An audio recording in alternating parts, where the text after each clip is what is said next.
there's no better way to spend the Christmas season than renting a semi and taking the furniture given to your mom by her dearly departed friend and deliver it to her home in Arizona, and the wacky shenanigans that follow. And of course, I'm talking about Hank Hill living the dream of being a modern-day cowboy, even though he really didn't need to rent a truck. He takes his son on a trip to his mom's just in time for Christmas, and of course it can't go without some good old King of the Hill hijinks to make the trip interesting for Hank and Bobby, and there might be a special cameo to add some spice to the mix. We also get Hank having to deal with some truckers not liking Hank renting a truck because they feel he isn't a real trucker. And if that really is a thing to antagonize someone over, then again, I can understand why they would feel this way, but we'll get there when we get there. We gotta get this review started, or else Hank won't make it to his mom's in time for Christmas. So let's get to discussing King of the Hill, Season 8, Episode 7, Living on Reds, Vitamin C, and Propane. We start this Christmas episode with a cold open, the boys in their usual spot, when Bill isn't the one speaking first. So, Hank, what's with the black suit? Someone die? Oh, right, someone did die. Your, mom's best friend, as I recall. Oh, you think, Dale?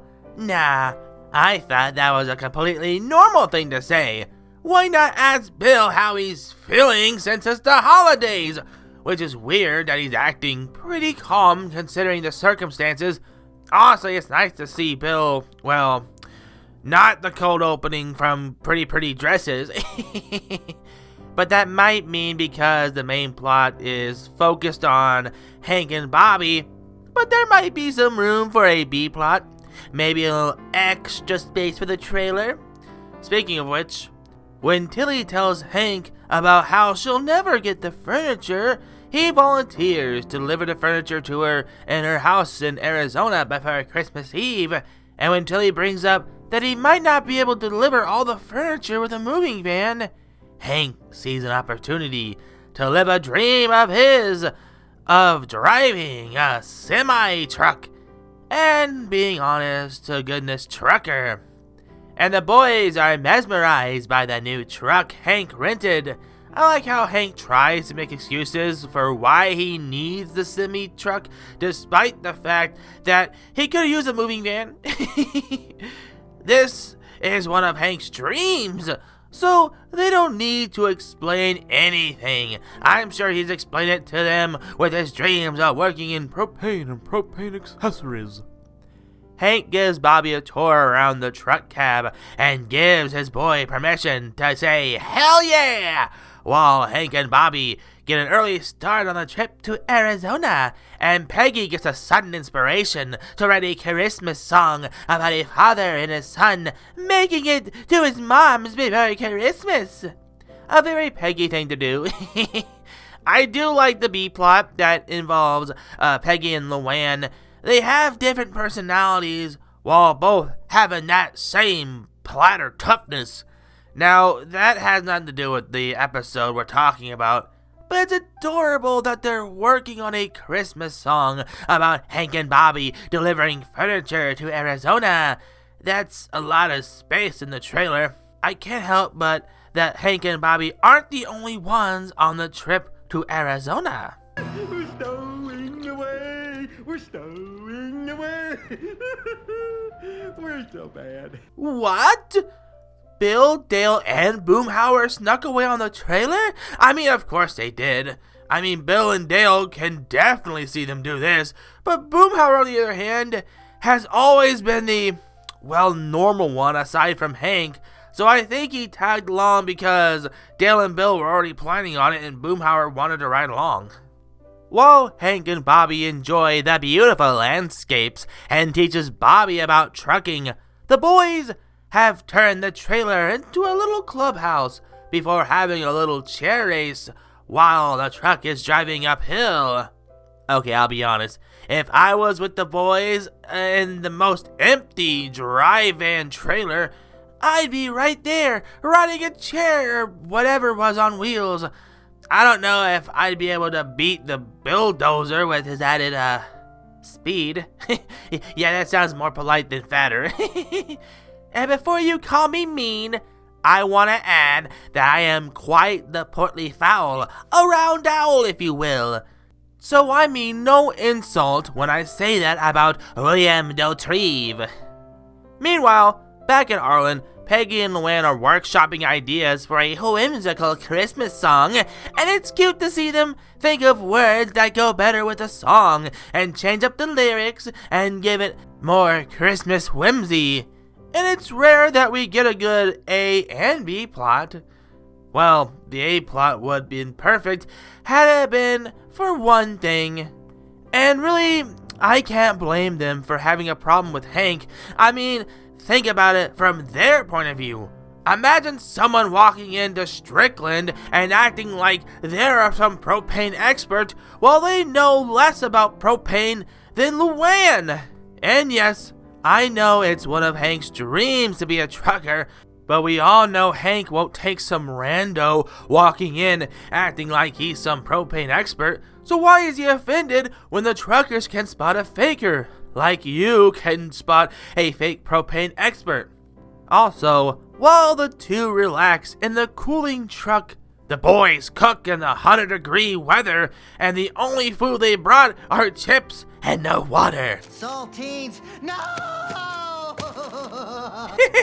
I do feel bad for him.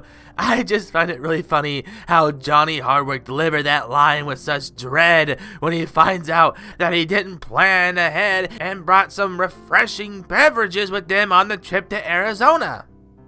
They arrive to a truck stop, and Hank makes it seem like it's paradise, when it's meh at best. They go through the truckers only section, and they're already getting some unfriendly glares from truckers and regular people, and Bobby and Hank learns quick that just because you have a truck doesn't mean you're a trucker. And you can tell Hank sees that too, but he chooses to stand his ground and acts like just because he has a truck in a dry van trailer with not even a quarter of it filled, I mean, not counting the 3 stowaways in there cooking like idiot hams, that he is the same as actual truckers that spend sleepless nights being actual truckers. Shah! I can't believe I'm saying this, but Hank's in the wrong here. But I want to know how you Hooties feel about Hank not being a trucker in the comments. While Hank explains how he is a real trucker, we hear gunshots from the back of Hank's trailer as Dale kicks a hole with his foot so Boomhauer and Bill can escape, which means he'll have to skip his nap and drive all night. And as someone who knows what happens when you skip your scheduled and important nap, that nothing good can come of it. But how about we head back to Arlen, as Peggy and Luann are still hard at work thinking of a song, and Peggy tells us how the song story will go, and we get a nice Rankin Bass animation to accompany it. Well, isn't that just adorable? Now if they can come up with a good song that follows that story. But I'm sure they've got everything under control. We'll check back in on them later. Let's see how Hank's doing on his overnight drive. Well, if he can drive without the 3 Stooges acting more childish than Bobby, which he shuts him up quick. Shut it! I like how Hank was like, "That's my boy." Neither of them want anything to do with the 3 goofball stowaways, so they could just ignore him as they keep driving to Arizona. And remember when I said we'll be back to Peggy and Luann later? Well, Peggy and Luann practiced the song for Nancy, but it seems that her mind is elsewhere. Like maybe, where's Dale? Luann says it's time to try her idea. Can't imagine what she has in mind. Also, don't worry about Dale. He's fine. He's just trying to hypnotize Hank into sleeping. Then goes to Bill, and Boomhauer asks if he can make him act like a chicken. And just as Hank was about to succumb to Dale's hypno spell, Bobby gets his attention and tells him about a truck stop so they can drink more coffee. And as Bobby comes back with more liquid wake-me-up, Hank has fallen asleep. Guess playing trucker takes a lot out of you. At least now he can tell all the other accountants he slept at a real truck stop. Bobby, you can make that face all you want. Hank isn't a real trucker. He's driving a truck to your grandma's. He couldn't even drive all night. That should be enough to let you know that he isn't a real trucker. Anyways, how are they going to make it to Arizona now? Well, Boomhauer volunteers to drive them the rest of the way there, but they get scared when they don't think the truck is going to make it under the bridge, and they swerve to turn off before taking the exit, as it appears that they arrive to Tilly's house right on time. But it becomes apparent fast that he's dreaming. Oh, say, can you see by the dawn's early light, dawn's early light, dawn's early And he wakes up to find them on top of a mountain. And I just want to add this here in case you hooties don't know. Semi-trucks are around 13.5 feet tall, which was plenty of room for the bridge. You know who else would have known that fact? Hank. But since you giblet heads decided to sneak along, he was sleeping. And now I'm not going to be blaming Bobby for this. You three adults should have known this. Now that they're on top of a mountain with no fuel or power, Hank was about to give up on the trip and call AAA when Bobby yanks the phone and talks him into finding a way out of the mountain. You're not just a guy with a truck, Dad. Yes, he is! I know you're trying to encourage him to get out of this mess they're in. Even Hank has to admit that he's not a real trucker. Can Hank get out of this mess without being a trucker? Yes! But don't insult actual truckers by claiming just because he can rent a semi that he is a trucker. Now, if you don't take my word for it, here's a fellow Hoot's big riggin' Hoots. An actual trucker driving the mean interdimensional spaceway. No, Hoots. Hank is not a trucker. He's a guy that rented a semi so he can live his dream of playing trucker. Now, if you don't mind, I have a shipment of Fleebs and Plumbus to the Citadel Ricks. Okay, thanks for your input, Big Riggin' Hoots. So, how is Hank gonna make it to Tilly's with no fuel and with the battery dead? After searching the trailer, they found some kerosene as a substitute fuel and used the momentum from rolling down the hill to recharge the battery. As they get the truck ready to roll down the hill, while Bill keeping the furniture from falling back, as they get the engine started again and make their way to Arizona. Well done, you guys! Now you can get to your mom's in time for Christmas! Meanwhile, Luann sings her Christmas song to Nancy, and it's adorable! But Nancy is seriously more concerned about other things at the moment. I mean, there's nothing wrong with your really adorable song. It's just Nancy was more concerned about finding Dale. I also want to add that since this was after Nancy's boys, that Redcorn is nowhere to be seen. That's a good bit of continuity. Speaking of Dale, him and Bill are acting as side mirrors as they drive down the hill, and man, I feel bad seeing them get pelted by cacti when they make it to the truck stop, where they don't bother trying to go to the trucker section. And as Boomhauer orders food, one of the truckers recognizes him and explains they overheard his journey down the mountain, and they're impressed on hearing how they got down the mountain, that they ran a convoy with him to get to Arizona. And we hear a nice song called The Ballad of Hank Hill, sung by Trace Atkins. It's a nice montage showing them getting to Arizona.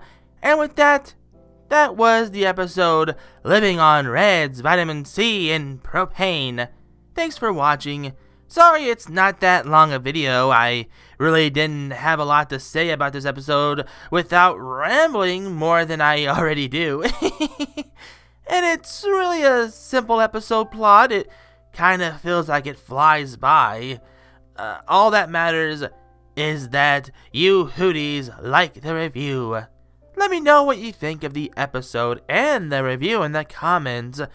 As always, your opinions and feedback mean a lot, and I can't thank you enough for all of your support. Stay tuned for the next video for what Smiling Friends episode you Hooties voted for. And I think it's going to be the episode, Season 1, Episode 8, Charlie Dies and Doesn't Come Back, where Charlie ventures into the depths of hell to find his way back, and it's on Christmas, so... Anyways, thanks for watching. I'll see you when you visit the Owlery again, and I give my hoot in the dark. Thanks again for watching. Don't forget to like, share with your fam. Subscribe today and join the Parliament of Hoots. Check out my other social medias like Twitter, Instagram, PlayStation Network account. Check out these 2 videos, it'll take you to more of my content. And I'll see you when you visit the Owlery again, and I get my hoot in the dark.